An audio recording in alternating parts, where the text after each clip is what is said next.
First of all, Chip, thank you for meeting with me today and talking about this, these conversations I've been having throughout the community about what this movement means in this community, what it means throughout the country in respect to Black Lives Matter and some of the issues that have been brought forward in regards to social justice, police reform, and economic issues that people have been facing and talking about for a number of years. I know you have a great bank here at Live Oak, co-founder, over 600 jobs now here in the community, one of the fastest growing job centers and job creators in the community and in the region.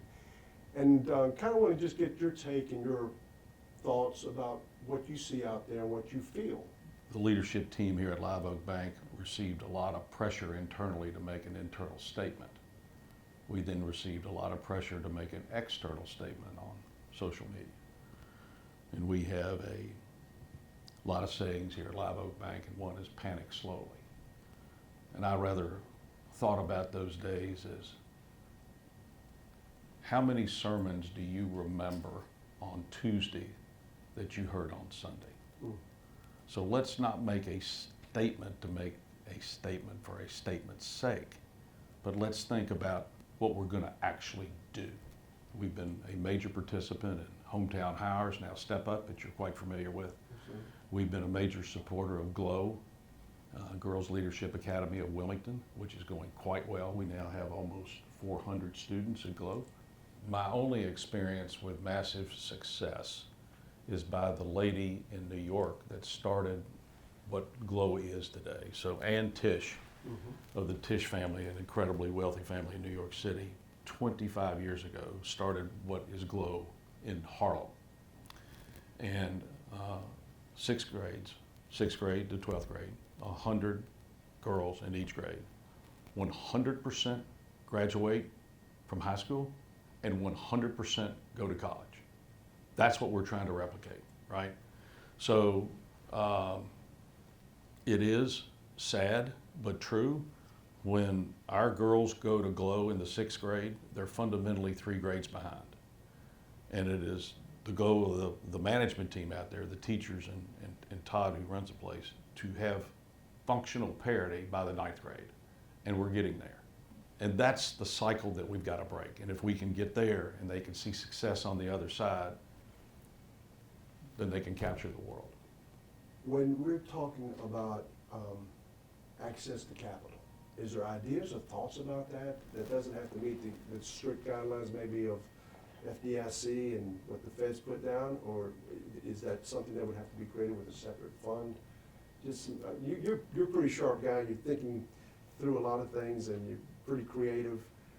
That's one thing that I've heard as the mayor is the access to capital and maybe credit scores and stuff of that nature. Maybe good ideas, but don't have the credit and the wherewithal to get through that process. There are a lot of people that want to have that conversation. I mean, I know that you know John Monteith, and you know he is incredibly active in this area, and there are many other business people in this town that feel the same way.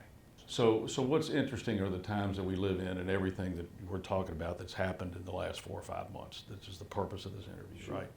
So that's an interesting convergence between that and people actually wanting to help and the interest rate environment that we're in. So what are you going to do with your money? Might you take some portion of your money and invest in one of these businesses that can help minorities? I think there would be, I think it would be relatively simple to raise a fund in Wilmington to address those sort of things. Now, it all gets back to management. What's a business plan and what's the barrier to entry, and you know how are we going to attract and to retain talent? How are we going to attract customers? But at least, how do we recruit or are able to recruit in the future in the 21st century with much more diversity? How do we do that?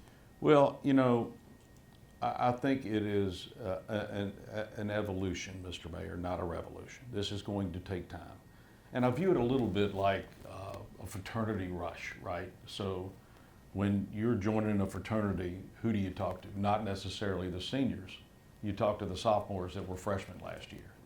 So our minorities should be the ones that help us recruit others, as opposed to talking to me, because I have not walked a mile in another man or woman's shoes, right?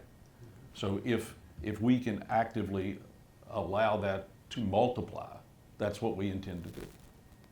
How do you feel that industry or Fortune 500s, how are they viewing this today? As you know, we recently, in addition to Live Oak Bank, created a private equity fund. We raised $600 million from 37 banks all over the country. And we're in touch with the senior management team of those banks quite frequently. And they're all serious. PNC Bank in Pittsburgh the other day just named 2 people to their board that were African American. I got a call from a CEO of a $30 billion bank in Nashville, said, Chip, can you help me with this? Do you remember anybody that you work with in Atlanta that could help me there? So these are sincere efforts, right? I mean, certainly there is some pressure because of current events, but I think these people are very, very sincere. What are some of the concrete things that you may feel or think about that we as a community should be looking at or talking about that we aren't doing, that we're not doing right now? Well, I'm certainly not capable of advising the community in general, but I'll tell you what we're going to do, right? So we have a very different bank. Normally when you think about a bank, you think about branches, and you think about taking deposits from the butcher, the baker, the candlestick maker, and making loans to the same in a geographic area. We don't do that, right? We make government guaranteed loans in all 50 states in 33 separate industries.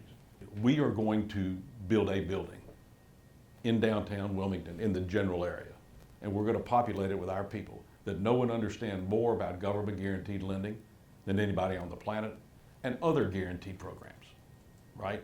So Centers for Entrepreneurship, we're talking to a lot of folks in the community that will be helping us do that. But we're going to put some wood behind the arrow here, Mr. Mayor. We're going to build a building and we're going to house it with people that know and understand how to operate businesses, how to finance businesses, either on the equity side or the debt side. Everything that we talked about is a passion for us here at Live Oak Bank. It's really, really important. If we can make a difference in Wilmington, if we actually can pull these things off that you and I just talked about, why can't you do that in Greensboro? Why can't you do that in Raleigh? Why can't you do that in any town, right? Because the issues are there. They're not going to go away. The same issues. The same issues are there, and we must do something about it, and we must do it now. And I know you're passionate about it, and I know that the amount of time and effort and money that you've invested in GLOW in the education part of it, you put your money where your mouth is, and you're not just talking about it, we're actually doing something about it. Looking forward to working with you in any capacity I can to make a lot of the things that you talked about happen. Always enjoy being with you, Mr. Mayor. Thank you, appreciate it.